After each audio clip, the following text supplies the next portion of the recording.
चरित्र में भगवान श्री कृष्ण की आज्ञा से देवराज इंद्र ने विश्वकर्मा जी को भेजा और पांचों पांडवों के लिए एक नगर का निर्माण हुआ जिसे इंद्रप्रस्थ नगर कहते हैं, जो अमरावती स्वर्ग की राजधानी उससे भी दिव्य भगवान ने बनाया। जबकि कौरवों ने ऐसी जगह भेजा इस खांडोप्रस्थ में जहां जनशून्य खंडहर पड़े हुए थे, वहां का राजा बनाया। समझो, यदि आपके साथ प्रभु हैं तो आप जहां जाओगे मंगल ही मंगल होगा, और प्रभु नहीं है तो चाहे जितना सुख वैभव इकट्ठा कर लो, अमंगल ही, अशांति ही, दुख ही रहेगी, देख लेना। इसलिए भगवान का आश्रय किसी भी परिस्थिति में कभी मत छोड़ो, परिस्थिति बदल जाएगी। देखो ना, यहां ईंट गारा से नगर नहीं बना, विश्वकर्मा जी ने दृष्टि से सब निर्माण कर दिया, और ऐसा निर्माण किया कि देवराज इंद्र की अमरावती भी वैसी सुंदर नहीं थी जैसी इंद्रप्रस्थ का निर्माण हुआ। इंद्रप्रस्थ का बड़ा विशाल वर्णन है इस ग्रंथ में, क्या क्या कैसे कैसे। फिर भगवान श्री कृष्ण ने विदा मांगी और चलते हुए कहा कि विशेष हमारा उपदेश तुम्हारे लिए यही है कि कभी आए हुए अतिथि और संत महात्मा का अनादर ना होने पावे, ये गृहस्थ का परम धर्म है। और देवर्षि नारद जी आएंगे, कुछ आपको उपदेश करेंगे, उसको अपने जीवन में धारण करना, ऐसा भगवान कहकर द्वारिकापुरी के लिए गए। मना पांडव बड़े आनंद से इंद्रप्रस्थ में निवास कर रहे थे। भगवान की आज्ञा के अनुसार देव ऋषि नारद अकस्मात वहां पधारे। दूसरों के लिए जिनका दर्शन दुर्लभ है, ऐसे भगवत तेज से युक्त बृहस्पति के समान परम ज्ञानी महान भागवत श्री नारद जी महाराज युधिष्ठिर के महल में आकाश मार्ग से उतरे। उन्हें आया देखकर सभा सहित महाराज युधिष्ठिर खड़े हो गए, प्रणाम किया, सुंदर आसन विराजमान होने के लिए दिया। जब देवर्षि नारद सुखपूर्वक बैठ गए तब विधि पूर्वक उनके चरण धोए, अर्घ्य निवेदन किया और अपने सहित संपूर्ण राज्य उनके चरणों में समर्पित कर दिया। महाराज, ये भेंट है, हम सब और जितना वैभव ये सब आपके चरणों में। नारद जी बहुत प्रसन्न हुए। फिर आशीष वचनों द्वारा तुम्हारे भगवत चरणारविंद में प्रीति हो, यह है फल समर्पण का, ऐसा बोले। और कहा तुम सब शांति से बैठ जाओ, जैसा मुझे भगवत आदेश है वैसा मैं तुम्हें बता रहा हूं। द्रौपदी जी को भी बुला लो। द्रौपदी जी भी आई। नारद जी ने कहा देखो, एकाग्रचित होकर मेरी बात सुनना। धर्म का आचरण ही जीवन का परम लाभ है,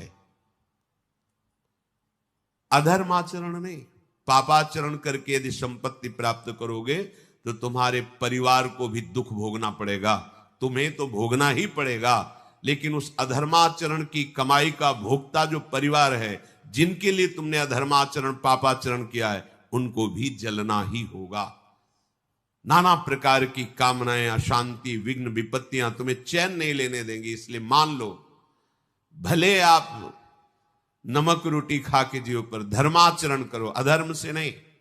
अधर्म से कमाया हुआ धन संपत्ति दुख, विपत्ति, क्लेश, अशांति यही देगी।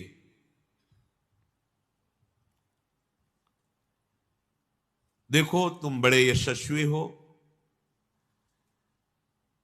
सबसे बड़ी बात यह है कि द्रौपदी जी पांचों को प्राप्त है। अगर हमारी नीति के अनुसार नहीं चलोगे तो कभी विरोध भावना भी प्रकट हो सकती है। इसलिए मैं भगवत प्रेरित होकर के तुम्हें जो कहूं उसके अनुसार ही तुम्हें आचरण करना है।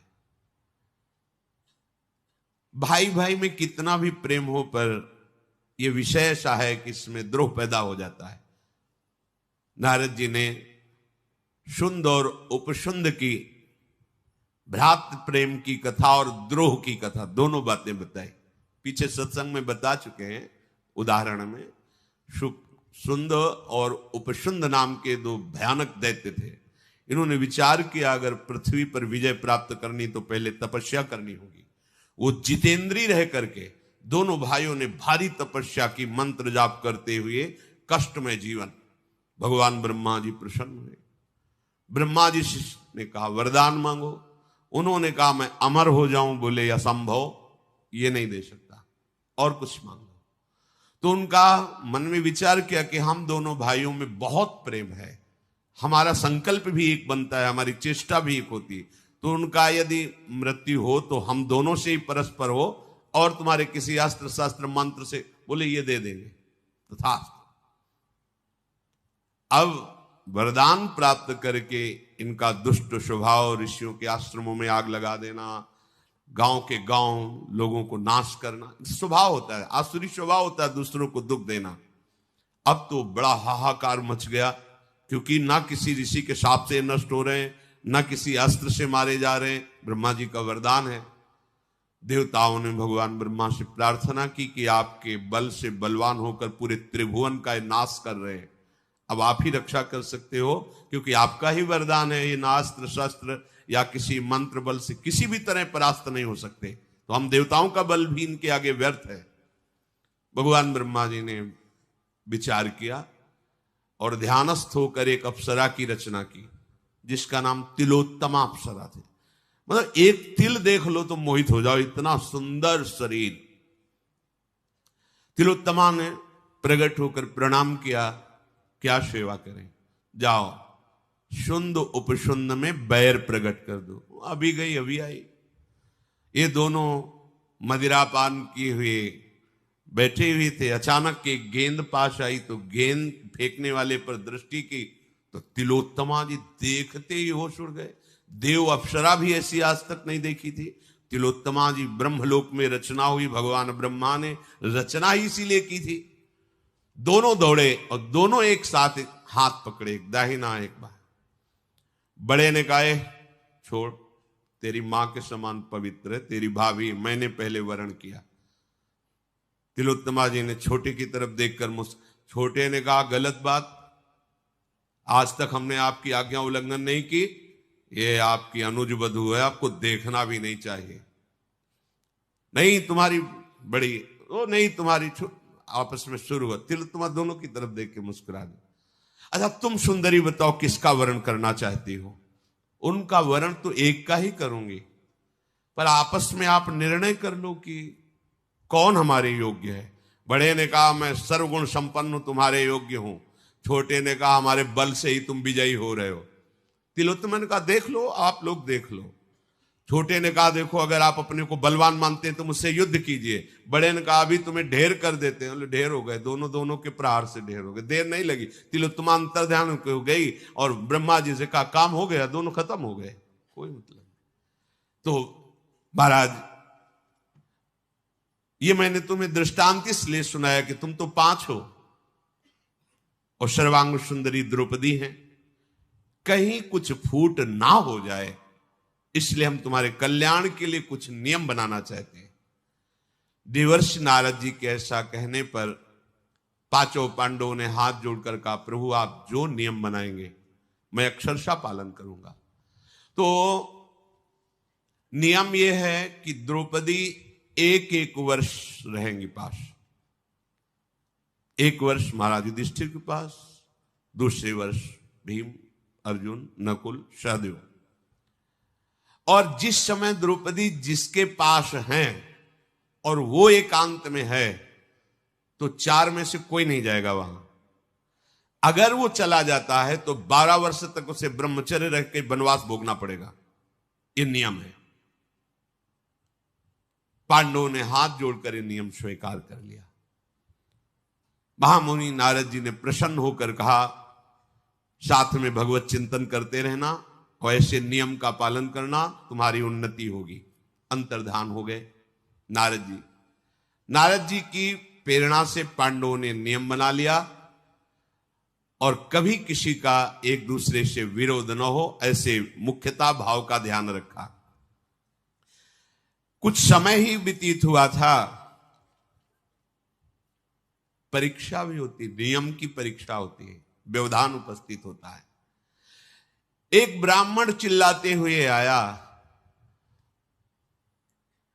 और महल के समीप कह रहा था कि रक्षा करो अर्जुन, रक्षा करो, हमारी कुछ गौएं थी, कुछ निर्दयी लोगों ने हमारी गौएं छीन ली और वो ले जा रहे हैं। अगर उनको ले गए तो फिर हमारे जीवन पोषण का कुछ नहीं बचेगा, तो जब नहीं बचेगा तो हम प्राण त्याग देंगे, आप हमारे गौओं की रक्षा करो। अर्जुन जी ने विचार किया कि उस समय महाराज युधिष्ठिर के सेवा में द्रौपदी जी थी कि ब्राह्मण का जबरदस्ती गोधन चुरा लेने वाले चोरों से तो युद्ध ही करना पड़ेगा, और अस्त्र तो महाराज के, प्रधान महाराज का महल और वही पांचों भाइयों के अस्त्र। ब्राह्मण की तरफ देखा, वो रो रहा था।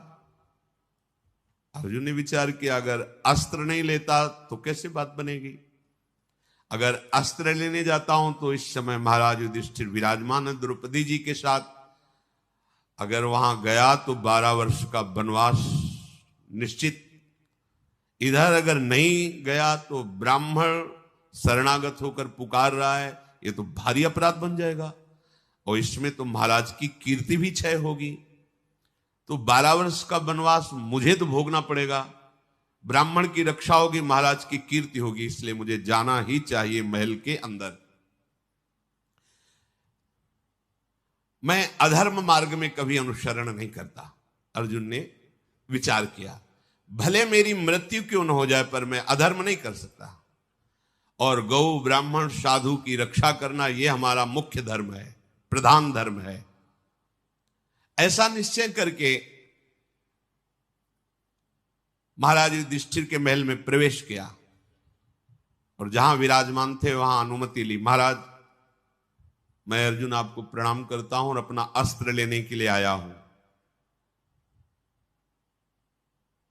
आदेश प्रसन्नता पूर्वक महाराज युधिष्ठिर ने दे दिया। अर्जुन ने अपना धनुष बाण उठाया और कहा, विप्रवर शीघ्र आइए, ये ब्राह्मणों को, संतों को दुख देने वाले मेरे भय से नहीं बच सकते, उनको भय होता है, वो ज्यादा भाग नहीं पाए होंगे, मैं अभी आपका गोधन वापस करता हूं। महाबाहु अर्जुन ने धनुष और कवच धारण करके रथ पर आरूढ़ होकर के जिस दिशा में गौओं को ले गए थे उधर गए और उन चोरों का वध किया और गोधन वापस ब्राह्मण को दिया। ब्राह्मण बड़ा प्रसन्न हुआ, आशीष देते हुए अपना गोधन लेकर वापस हुआ। पांडुपुत्र सव्यसाची धनंजय जब लौट के आए तो माता को और गुरुजनों को प्रणाम किया। महाराज युधिष्ठिर के पास सूचना भेजी कि मैं मिलना चाहता हूं। महाराज आए तो उनका, प्रभु जो नियम था उसको मैंने भंग किया, इसलिए देवर्षि नारद जी के द्वारा निश्चित की हुई नियम के अनुसार मैं 12 वर्ष वनवास स्वीकार करता हूं, मुझे प्रायश्चित करना ही पड़ेगा। हम लोगों की शर्त थी, इसलिए अर्जुन के मुख से बात सुनकर के धर्मराज लड़खड़ा गए एकदम। ऐसा नहीं, ऐसा नहीं, बिल्कुल कोई अपराध तुम्हारे लिए नहीं बना, देखो मैं बड़ा हूं और मेरे पास तुम्हारा जाना कोई दोषयुक्त नहीं, अगर तुम्हारे पास मैं जाता तो दोषयुक्त होता। धनंजय, तुम ऐसे वचन मत बोलो, वचन ही मुझको दुख दे रहे हैं कि 12 वर्ष तुम हमसे अलग रहोगे। बड़ा भाई यदि घर में विराजमान है तो छोटे भाई के जाने का निषेध नहीं है, परंतु छोटा भाई यदि अपनी पत्नी के साथ विराजमान है तो बड़े भाई का जाना धर्म का लोप हो सकता है। अर्जुन बोले, प्रभु देवर्षि नारद जी के नियम में बहानेबाजी नहीं चलेगी। आप जानते हैं कि आप इस समय भ्रातृ प्रेम के कारण ऐसा बोल रहे हैं, वस्तुतः नियम यही था और हम कभी सत्य से विचलित नहीं होते और आप सत्यवान हैं, आपको विचलित होने देंगे नहीं। इसलिए मैं शपथ पूर्वक कहता हूं कि मैं 12 वर्ष अब महल में नहीं रह सकता, जंगल में निवास करूंगा। महाराज युधिष्ठिर को अनमने होकर ही सही पर आदेश देना पड़ा। 12 वर्ष ब्राह्मणों से वनवास की प्रक्रिया, क्या कैसे रहना चाहिए, और उसकी दीक्षा लेकर वहां से अर्जुन जी चल पड़े। कैसे धर्म का पालन करने वाले, महाबाहु अर्जुन जब जाने लगे तो कुछ वेदज्ञ ब्राह्मणों ने कहा कि हम आपको अकेला नहीं जाने देंगे, आपके साथ चलेंगे। तो जैसे देवता लोग देवराज इंद्र के साथ चलते हैं, ऐसे सब्यसाची अर्जुन के साथ बहुत से ब्रह्म ऋषि उनको मधुर मधुर कथाएं सुनाते हुए वनवास का समय ठीक से कटे, ऐसे ले चले। अर्जुन वनवास के समय रमणीय वन, सरोवर, नदी, सागर, पुण्य तीर्थों को देखते हुए धीरे धीरे गंगा द्वार हरिद्वार में पहुंचे। वहां कुछ समय के लिए निवास किया। गंगा द्वार में ब्राह्मणों ने अनुष्ठान किया, गंगा स्नान करके अग्निहोत्र के लिए अग्नि प्रकट की। अब अर्जुन जी गंगा स्नान के लिए डुबकी लगाई हरिद्वार में गंगा द्वार पर। जे भी डुबकी लगाई तो उनको कोई पकड़कर गायब कर दिया अर्जुन को। जब आंख खुली तो देखा महल में, और दिव्य महल। कौन है जो मुझे अपहरण करके लाया है? अर्जुन ने। तो नागराज कौरव के परम सुंदर भवन में अर्जुन आश्चर्यचकित होकर के, कौन है? पर उस समय अग्नि प्रज्वलित थी। तो उन्होंने कहा पहले जो हमारी दिनचर्या है, संतों ने बताई कि वनवासी को कैसे वानप्रस्थ को रहना चाहिए। तो उन्होंने उसमें अग्निहोत्र कार्य संपन्न किया, अग्निदेव को प्रणाम किया। फिर देखा कि एक बहुत ही सर्वांग सुंदरी नवयुवती छिपी हुई थी। जब अग्निहोत्र कर चुके तब सामने आई। तो अर्जुन ने कहा तुमने अपहरण किया मेरा? तो उसने मुस्कुरा के कहा हाँ। बोले ऐसा साहस तुम्हारे अंदर कैसे आ गया?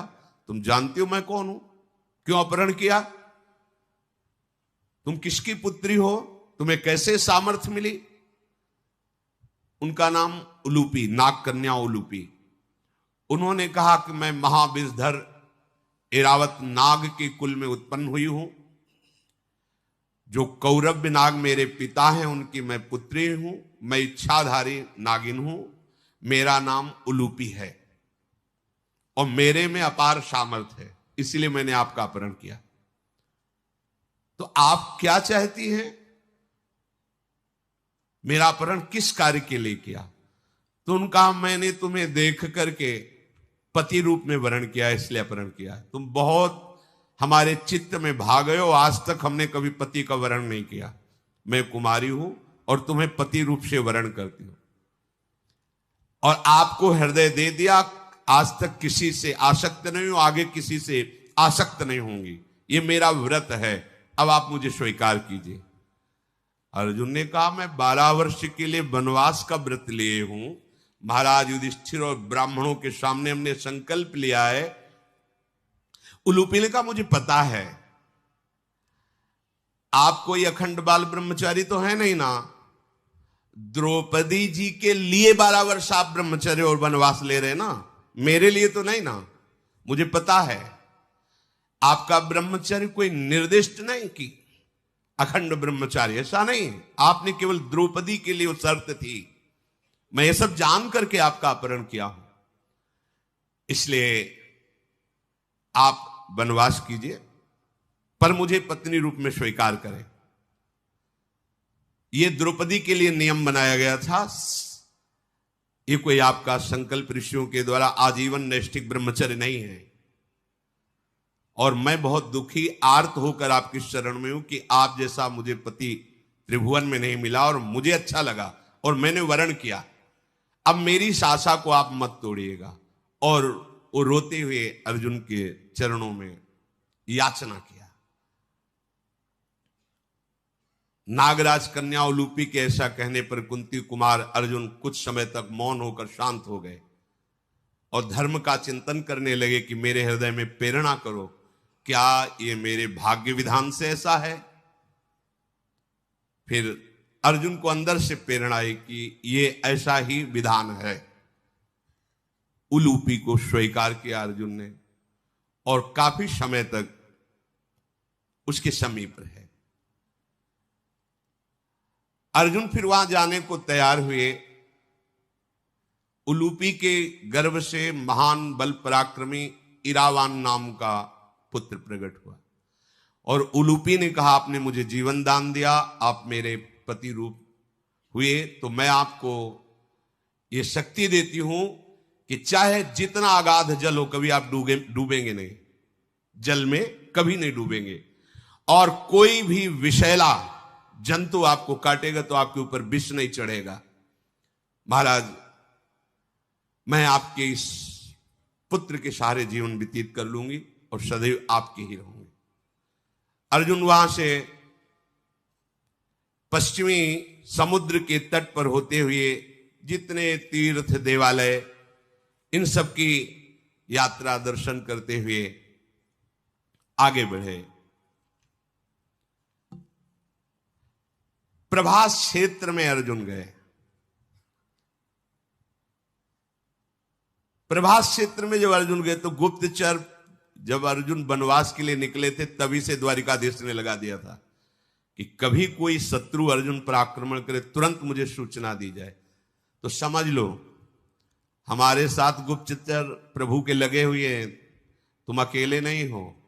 यदि भगवान के शरणागत भक्त हो तो अर्जुन को पता नहीं है, लेकिन द्वारिकाधीश के गुप्तचर वनवास में भी उनके साथ है। अर्थात भगवान के पार्षद हर समय है।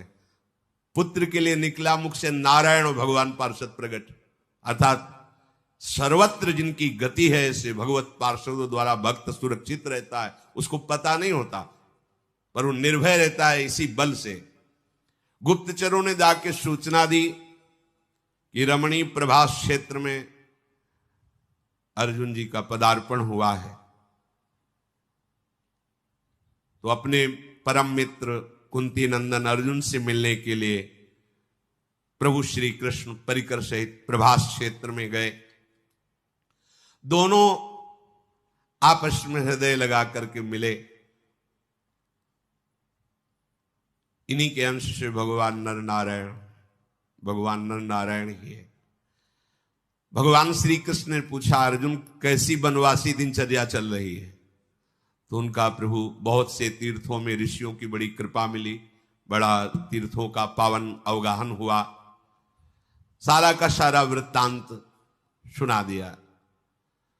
सब कुछ सुनकर भगवान श्री कृष्ण बोले, हाँ, ऐसी ही कृपा होती है। तीर्थों में, ऋषियों में सहज उदारता होती है, हृदय को पावन कर देते हैं।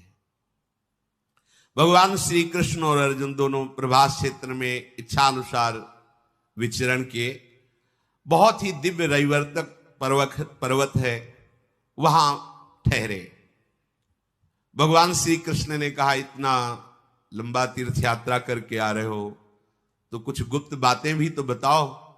तो समझ गए। उन्होंने बताया, प्रभु एक उलूपी नाम की नाग कन्या मिली और ऐसा ऐसा। फिर वहां से जब मैं आगे बढ़ा तो मणिपुर नाम का एक नगर था, वहां चित्रांगदा नाम की राजकुमारी, और वहां के राजा ने उस राजकुमारी को मुझे समर्पित किया। और उन्होंने कहा कि हमारे कुल में भगवान शंकर की कृपा से पुत्री प्रकट हुई है और ये हमारे पुत्र की तरह है, पर इसका वर्ण आपसे ही होगा, मुझे पहले से ही पता है, तो इसलिए आप इसे स्वीकार करें, पर रहेगी हमारे यहां। तो चित्रांगदा से बभ्रवाहन नाम का पुत्र, महान बलशाली। और फिर प्रभु अन्य तीर्थों में विचरण करते हुए यहां प्रभास क्षेत्र में हम आए। भगवान की आज्ञा से रैवतक पर्वत बहुत सजाया गया था, बहुत सुंदर, वैसे स्वाभाविक है भी, सरोवर, लता पता, बहुत विशाल पर्वत है। भगवान श्री कृष्ण के साथ बैठकर सुंदर सुंदर भोग आरोगे। वहां सुंदर शैया की व्यवस्था हुई। अर्जुन और महाबाहु श्री कृष्ण तीर्थों, कुंडों, पर्वतों, नदियों, वनों के संबंधों का अनुभव करते हुए वो सब चर्चा करते रहे। फिर सुखदायिनी शैया पर दोनों ने शयन किया। जब प्रातः काल हुआ तो आवश्यक कार्य करके भगवान श्री कृष्ण के द्वारा अभिनंदित होकर सुवर्ण में रथ में बैठ करके द्वारिकापुरी गए।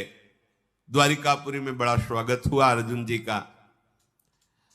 अर्जुन जी को देखने के लिए लाखों की संख्या में द्वारिकापुरी के लोग आए। और भगवान श्री कृष्ण अर्जुन जी के दर्शन करके बहुत प्रसन्न हुए। अर्जुन जी का बड़ा आदर द्वारिकापुरी में हुआ। फिर इसके बाद महल में ले जाकर सुंदर सुंदर पदार्थ अर्जुन के सामने परोसे गए, पर परोसने में इस समय दास दासियां नहीं थी। महल में जो अपने निज जन है वहां फिर अपने पर, तो सुभद्रा जी परोसने के लिए आए। और सुभद्रा जी का ऐसा सुंदर स्वरूप, ग्वालिनी वेश और ऐसा सुंदर स्वरूप। अर्जुन जी तो सौंदर्य स्वरूप है ही, तो परस्ती कम थी, अर्जुन जी को ज्यादा देखती थी। अर्जुन जी पा कम रहे थे और सुभद्रा जी को देख रहे थे, और भगवान श्री कृष्ण दोनों को देख रहे थे। कौतूहलपूर्ण ये दृश्य भगवान श्री कृष्ण देखते रहे। बहन है सुभद्रा जी। भगवान ने अर्जुन जी से कहा प्रसाद पा लीजिए, पा लीजिए, चलो फिर हमारे साथ घूमने चलो। वन विहार के लिए निकले। उधर सुभद्रा जी अपनी सखियों से घिरी हुई देव पूजन के लिए, तो भगवान के साथ ही अर्जुन टहल रहे थे। अर्जुन जी की दृष्टि प्रभु से हटी, सुभद्रा जी पे जा लगी। सुभद्रा जी की अर्जुन जी पर दृष्टि। भगवान श्री कृष्ण ने देख करके कहा कुंती नंदन, क्या मेरी बहन तुम्हें पसंद आ गई क्या? तुम्हारा कल्याण हो। नाम हम बता देते, सुभद्रा नाम है, और ये मेरे पूरे वंश की लाडली है। पूरा वृष्णि वंश से प्यार करता है। तुम्हारा विचार मुझे कुछ अलग ही लग रहा है। ये मेरी बहन वसुदेव जी की पुत्री, अनुपम रूप सौंदर्य से संपन्न, हमें लगता है तुम्हारे मन को मोहित कर लिया है। ये वृष्णि कुल की कुमारी, ये सुभद्रा आकर्षित दिखाई दे रही, तो क्या जो मैं सोच रहा हूं तुम्हारे मन में है क्या? अर्जुन ने कहा हां महाराज, ऐसा ही हमारा मन आकर्षित हो रहा है। भगवान श्री कृष्ण ने कहा कि देखो, इस पर विचार करना होगा। स्वयंवर अगर हुआ तो एक से एक बलशाली राजा पधारेंगे, पता नहीं कौन जीते स्वयंवर में सुभद्रा को। मुझे एक ही उपाय दिखाई दे, भगा ले जाओ। देखो, भगवान कह रहे हमारी बहन को भगा ले जाओ। देखो, हम धर्मयुक्त कह रहे हैं कि महान सूरवीर क्षत्रिय कन्या का हरण करके विवाह करते हैं, एक ये रीति है। इसी रीति से रुक्मिणी जी का भगवान ने पाणी ग्रहण किया था। मेरी राय है कि तुम मेरी कल्याणमयी बहन को हरण करके ले जाओ। स्वयंवर में पता नहीं परिणाम क्या आवे। तो अर्जुन जी ने कहा कि आपकी आज्ञा तो ठीक है बलराम भैया, वो तो हल मूसरे का चिंतन करेंगे तुरंत, तो उनका वो सब हम देखेंगे। तुम अर्जुन और भगवान श्री कृष्ण ने ऐसा निश्चय किया। भगवान ने दारुक का स्मरण किया, जो भगवान का दिव्य सारथी है। तुरंत किसी विशेष वाहन के द्वारा गुप्तचर को भेजो और युधिष्ठिर जी से यह अनुमति ले। अर्जुन की और हमारी ये भी राय कि महाराज युधिष्ठिर यदि हां कह देते हैं तो आगे का कार्य शीघ्रगामी वाहन के द्वारा जाकर महाराज युधिष्ठिर से प्रार्थना की। महाराज युधिष्ठिर ने कहा यदि भगवान श्री कृष्ण ऐसा कहते हैं अपनी बहन के लिए, तो हमारा तो अहोभाग्य है, सौभाग्य है।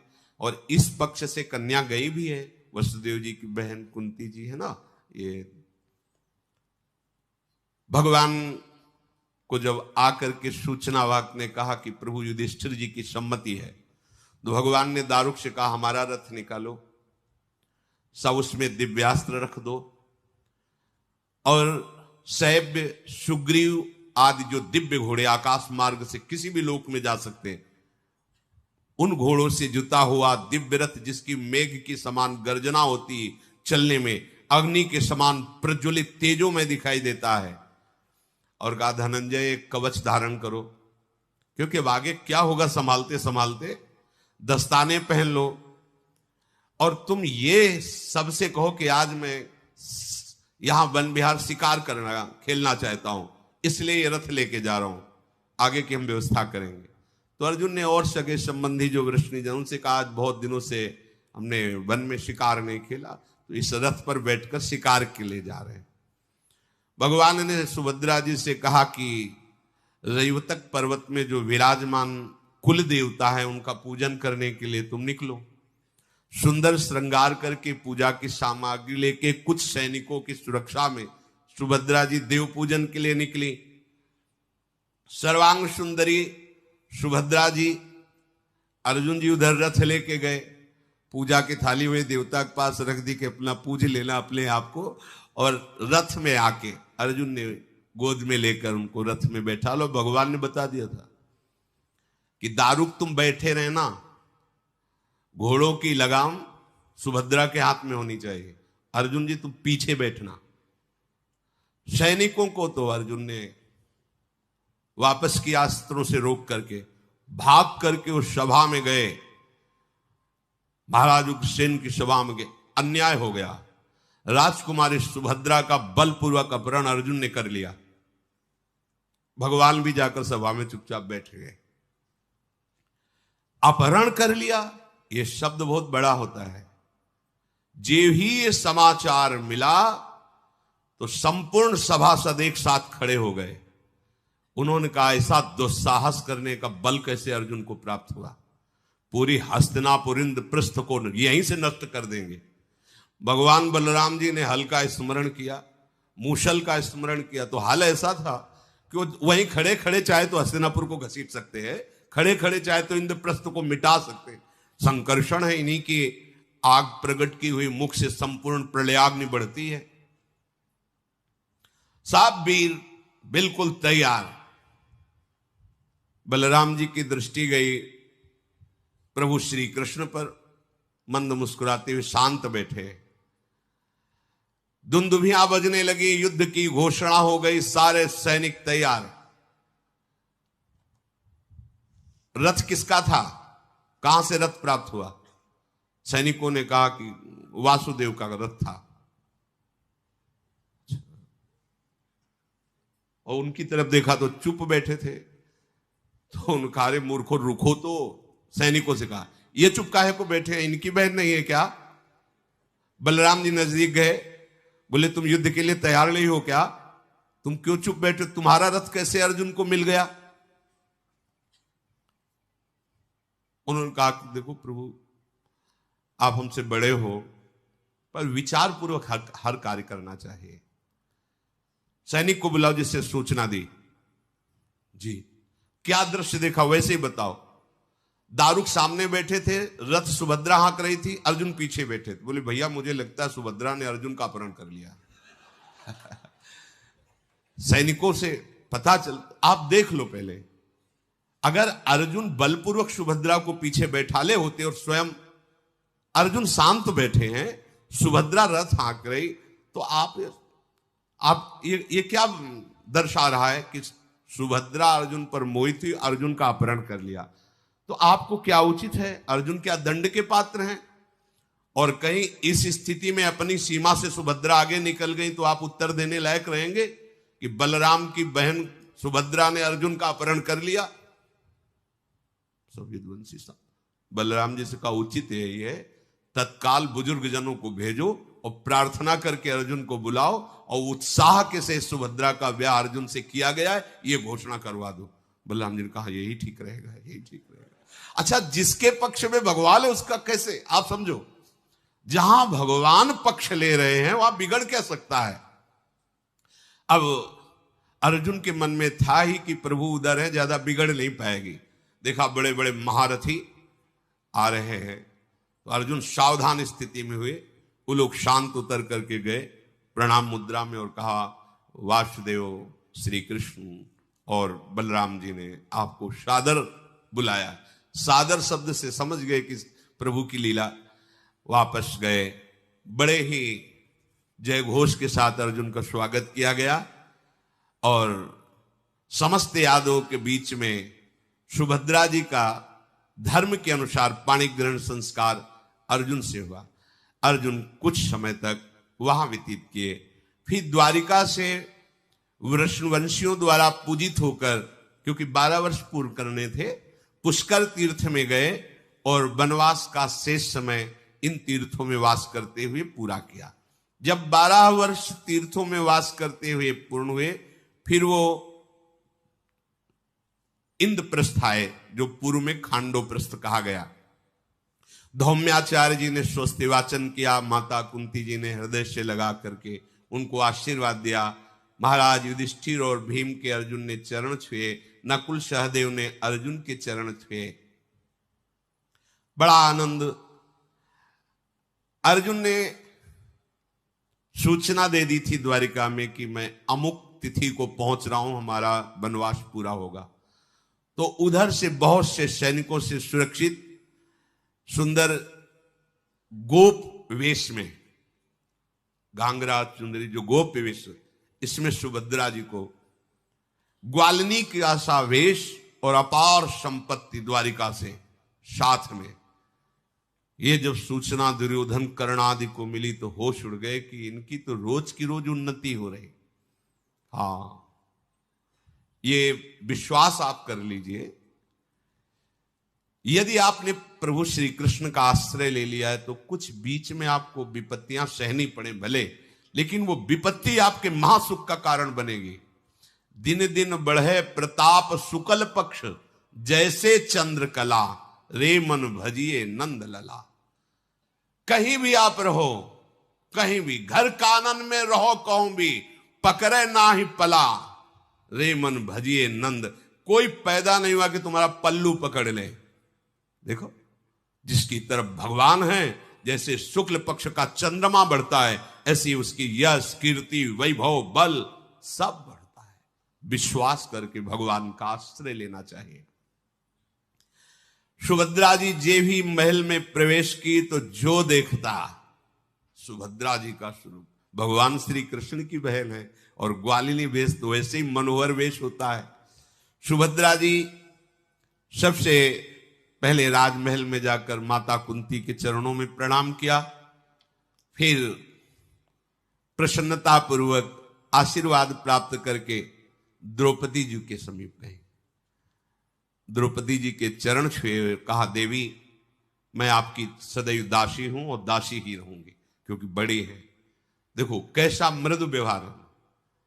मैं आपकी दासी हूं, आपको प्रणाम कर रही हूं, जीवन भर आपकी दासी रहूंगी। यह है प्रियता का स्वरूप। नहीं तो कहीं ना कहीं फिर मन मुटाव सौत भावना आ जाए, इसलिए बहुत प्रियता।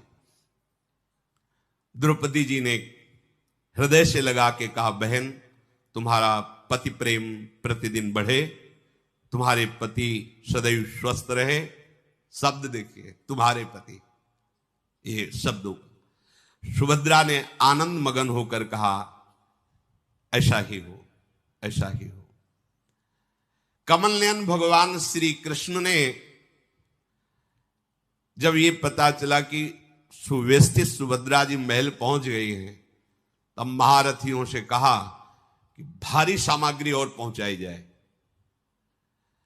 इतना इंद्रप्रस्थ में रथ, हाथी, घोड़े, रत्न, संपत्ति पहुंचा दी जाए कि द्वारिका से किसी भी तरह कुछ कम ना हो। भगवान श्री कृष्ण की आज्ञा होते ही वृष्णि, भोज, अंधकवंशी, बड़े बड़े शूरवीर बहुत सी सामग्री और रत्न, घोड़े, हाथी, वैभव लेकर के भगवान श्री कृष्णचंद्र जी साथ में हैं। युधिष्ठिर जी आगे आकर भगवान श्री कृष्ण की अगवानी की। जब ये सुना कि पहले सुभद्रा जी के साथ बहुत दहेज आया और अलग से आया है, हमें लगता है कि दुर्योधन जीवन भर जलता ही रहा है, उसे कभी शीतलता नहीं मिली। जहां वो शीतलता की बात सोचा कि हस्तिनापुर से निकाल दिया, अब खांडोप्रस्थ में देखो कैसे रहेंगे, तो इंद्रप्रस्थ बन गया। कोई वैभव, एक भी वैभव नहीं दिया और वहां महावैभव इकट्ठा हो रहा है। अगर ईर्ष्या करोगे, द्वेष करोगे, तो भगवान जीवन भर तो सुरक्षित रखेंगे तुम्हारी ईर्ष्या द्वेष, और उसी में जलते रहोगे। नहीं कर, इसे मिटाना चाहिए। पुरुषोत्तम भगवान श्री कृष्ण और वृषणवंशी वीरों ने नगर में प्रवेश किया और राजभवन में जाकर के सब भेंट सामग्री, पहाड़ के पहाड़ रत्न एकत्रित कर दिए। भगवान ने अर्जुन जी को और अपनी बहन सुभद्रा जी को मंगलमय आशीर्वाद दिए, खूब संपत्ति। महाराज युधिष्ठिर हाथ जोड़कर प्रभु से कह रहे, प्रभु हमारी संपत्ति तो आप हैं, कभी हमारे हृदय में इसके प्रति महत्व न पैदा हो, ध्यान दीजिए। हो सकता है कोई पूर्व वासना रही हो हृदय में, उसकी पूर्ति के लिए भगवान वैभव दे दे, तो ये ध्यान रखना कि वैभव भगवान की कृपा नहीं है। अगर वैभव को कृपा और संपत्ति मान लेंगे तो भगवत भजन में बाधा आ जाएगी। जब सुदामा जी को सुदामापुरी मिली और उनको पता चला कि सुदामापुरी मिली, तो उन्होंने यही कहा था पत्नी से कि प्रिय तुम्हारी इच्छा थी ना, तो तुम महल में रहो, हम नहीं रहेंगे, हम तो झोपड़ी में ही रहेंगे, और हमारी संपत्ति श्री कृष्ण ही है, हमारे जैसी दिनचर्या वैसी चलेगी। बहुत मनाने पर बाद में भक्त का हृदय ऐसा होना चाहिए कि महत्व बुद्धि केवल भगवान में हो, भगवान की माया वैभव में नहीं। हो सकता है बड़े बड़े महापुरुषों के जीवन में देखा गया, वो सम्राट हैं, वो वैभव है, वो सब, लेकिन युधिष्ठिर जी क्या कह रहे हैं कि प्रभु ऐसी कृपा करते रहना कि ये जो आप दे रहे हो ना, इस पे महत्व बुद्धि ना हो, आप पे महत्व बुद्धि हो। भक्त की प्रभु में महत्व बुद्धि होती है, प्रभु के वैभव, प्रभु की इस बाहरी कृपा पे नहीं होती है। और इसका कोई महत्व वास्तविक भी नहीं है, क्योंकि ये टिकाऊ नहीं है। चाहे जितना बड़ा महल हो, रत्न हो, वैभव हो, शरीर छूटेगा क्या रहेगा? जब शरीर ही चला जाएगा तो क्या रहेगा? इसलिए सबसे बड़ा महत्व का विषय भक्त के हृदय से कभी भगवत चिंतन नहीं जाना चाहिए। शेष चर्चा आगे। श्री राधा वल्लभ लाल की।